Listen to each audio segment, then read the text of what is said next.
নমস্কার, স্বামীজি ও নেতাজি সম্পর্কিত আজকের আলোচনায় আপনাদের সবাইকে স্বাগত। আজকে আমি আলোচনা করব নেতাজি চরিত্রের এক অজানা দিক সম্পর্কে, যেটা শুনলেই আপনারা বুঝতে পারবেন স্বামীজির প্রতি নেতাজির ভালোবাসা, শ্রদ্ধা ঠিক কতটা গভীর ও তীব্র ছিল। আর তৎকালীন ভারতবর্ষের জাতীয়তাবাদী আন্দোলন তথা স্বাধীনতা আন্দোলন কতটা প্রভাবিত হয়েছিল স্বামী বিবেকানন্দের দ্বারা। সুভাষচন্দ্রের দূর সম্পর্কীয় এক মামা এসেছেন জানকীনাথ বসুর বাড়িতে। উনি ইংরেজ ও পুলিশের অধীনে কাজ করেন। সবার সঙ্গে দেখা কথাবার্তা হলো, কিন্তু সুভাষ কোথায়? তিনি এলেন সুভাষচন্দ্রের পড়ার ঘরেতে। ঘরে ঢুকেই চমকে উঠলেন। সুভাষে কাদের ছবি টাঙিয়ে রেখেছিস? কেন, চিনতে পারছেন না? তাহলে একটু কাছে গিয়ে দেখুন, চিনতে পারবেন। সর্বনাশ! এ যে অরবিন্দ, ক্ষুদিরাম, প্রফুল্ল চাকি, কানাইলাল, করেছিস কি? এদের ফটো কেউ টাঙিয়ে রাখে? এরা যে রাজদ্রোহী, খুন খারাপি করে, ফাঁসির আসামি। আবার এদিকে বিবেকানন্দের ফটোও দেখছি। মামার কথা শেষের আগেই ছাত্র সুভাষ বলে উঠলেন, উনি তো সন্ন্যাসী। সন্ন্যাসী? উনি আসল পান্ডা, বিপ্লবীদের রাজা। যাকে ধরি তারই পকেটে বিবেকানন্দ। কিন্তু এসব তো ভালো কথা নয়, সব ফটো তুলে ফেলো। সুভাষের ব্যবহারে মনে মনে চোটেই লাল পুলিশ মামা চললেন জানকীনাথ বসুর ঘরেতে। আপনার বাড়িতে রাজনীতি ঢুকেছে, শুধু রাজনীতি নয়, একেবারে যাকে বলে রাজদ্রোহ। জানকীনাথ বসু প্রথমটা কিছু বুঝতে না পেরে হতভম্ব হয়ে জিজ্ঞেস করলেন, কেন, কি হয়েছে? সুভাষ নিজের পড়ার ঘরে যত সব রাজ বিদ্রোহীদের ছবি টাঙিয়ে রেখেছে, কিন্তু এইসব ফটো পেল কোথায়? কেউ তো ওকে দেয়নি। খবরের কাগজ থেকে কেটে পিচ বোর্ডে আটা দিয়ে আটকে টাঙিয়ে রেখেছে, গিয়ে দেখুন যে। সব শুনে জানকীনাথ বাবু হেসে উঠে বললেন, ছেলে মানুষ আর কাকে বলে? সে যাই হোক, এসব ছবিগুলো অবিলম্বে সরিয়ে ফেলা দরকার। জানকীনাথ বাবু বললেন, হ্যাঁ, অবশ্যই সরিয়ে দেওয়া হবে। সন্ধ্যের আগেই বাড়ি ফিরে নিজের ঘরে ঢুকেই ছাত্র সুভাষচন্দ্র অবাক হয়ে দেখলেন দেয়ালটা ছবি শূন্য। বুঝলেন পুলিশ মামার কথায় বাবা সব ছবি সরিয়ে ফেলেছেন। হঠাৎ দেখলেন স্বামী বিবেকানন্দের ছবিটা দেয়ালে রয়ে গেছে। বাবা সেটা সরিয়ে নেননি। স্বামীজির ফটোর সামনে গিয়ে দাঁড়ালেন সুভাষচন্দ্র। বললেন, যাক, তুমি আছো, তুমি থাকো, তুমি থাকলেই হলো। তুমি বিপ্লব, মহেশ্বর। আমি আর কিছু জানি না, আমি শুধু তোমাকে জানি।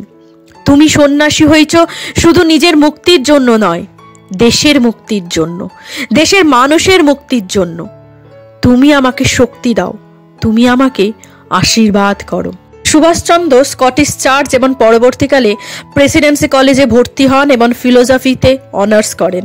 1919 সালে পিতার নির্দেশে তিনি লন্ডনে ICS পরীক্ষার জন্য যান। সামান্য 8 মাসের প্রস্তুতিতে তিনি 4র্থ স্থান অধিকার করেন, কিন্তু ব্রিটিশ সাম্রাজ্যবাদীদের তিনি সেবা করতে রাজি ছিলেন না।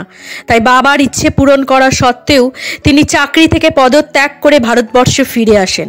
পরবর্তীকালে তিনি স্বাধীনতার মূল যুদ্ধক্ষেত্রে আবিষ্ট হন এবং দেশবন্ধু চিত্তরঞ্জন দাস এবং এর নেতৃত্বে তিনি স্বাধীনতার জন্য লড়াই শুরু করেন। সেই সময় দিলীপ কুমার রায়ের সঙ্গে তার বন্ধুত্ব হয় এবং দুজনে খুব অল্প সময়ের মধ্যেই ভালো বন্ধু হয়ে ওঠেন।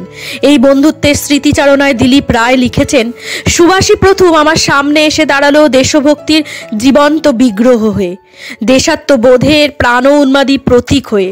তার ব্যক্তিরূপের আশ্চর্য চুম্বকে আকৃষ্ট হয়ে আমি যেভাবে তার আদর্শে আমার মনকে রাঙিয়ে তুলবার জন্য উৎসুক হয়ে উঠেছিলাম, তার প্রতিটা কথা, হাসি, ভঙ্গি যেভাবে দিনের পর দিন আমার মনকে উদ্দীপ্ত, প্রাণকে আবিষ্ট করে তুলত, তার বর্ণনা করব কোন ভাষা দিয়ে?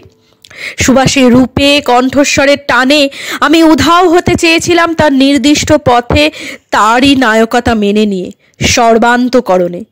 বন্ধু নিবারণের বন্দনায় সুভাষ হয়ে উঠেছিল দিলীপ রায়ের কাছে এক আদর্শ তরুণের প্রতীক।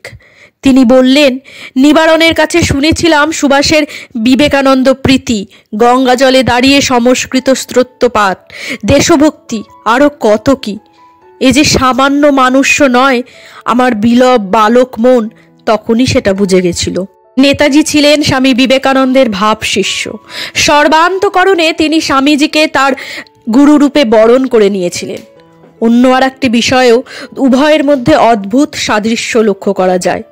স্বামীজিও যেমন যখন তখন দক্ষিণেশ্বরে গিয়ে শ্রী মায়ের হাতে রান্না খেতে পছন্দ করতেন, নেতাজির ক্ষেত্রেও আমরা কিন্তু তেমনটিই দেখতে পারি। তার রাজনৈতিক দীক্ষাগুরু ছিলেন দেশবন্ধু চিত্তরঞ্জন দাস, তার স্ত্রী ছিলেন বাসন্তী দেবী এবং তিনি সুভাষকে তার সন্তান সম দেখতেন। অন্যদিকে নেতাজি সুভাষও তাকে তার মায়ের আসনেই বসিয়েছিলেন। উভয়ের মধ্যে ছিল অদ্ভুত মানসিক সম্বন্ধ। সুভাষের স্মৃতিচারণ করতে গিয়ে বাসন্তী দেবী বলেছেন, কেমন খ্যাপাটে ছিল ও শোন, আমার ওপর ওর যত জেদ, যত আবদার, যত অভিমান, বলা নেই কওয়া নেই, সারাদিন কোথায় কোথায় ঘুরে বেড়াতো। অন্যদিকে রাত 11টা পরে দুম করে এসে হাজির আমার কাছে, এসেই হুকুম, শিগগির খেতে দিন, ভীষণ খিদে পেয়েছে। আমি বলি, ওমা সে কি কথা, খাওয়া দাওয়া কখন শেষ হয়েছে, কাজের লোকেরা সব পাট চুকিয়ে বিশ্রাম নিতে চলে গেছে, আমি তোমার জন্য রান্না করতে বসি আর কি। বাবু কি আর সে কথা শোনেন? আবদার ধরে বসেছেন কেন, ভাতে ভাত খাবো। তবু বোঝাই, ওরে লক্ষ্মী ছাড়া, ওদিকে যে তোমার মা না খেয়ে দে খাবার নিয়ে পচে বসে আছে। কিন্তু বৃথা অনুরোধ। শেষ পর্যন্ত ওই রাত্রে যা হোক দুটো সেদ্ধ করে, আমাদের পূর্ব বাংলা যাকে বলে ভাতে ভাত রেঁধে পেট ঠান্ডা করে না দেওয়া পর্যন্ত আমারও রেহাই পাওয়ার কোনো উপায় ছিল না। তাই বুঝি ওর মা আমাকে প্রায় একথা বলতেন, ওর আমি জন্মই দিয়েছি, কিন্তু ওর মা তো আপনি।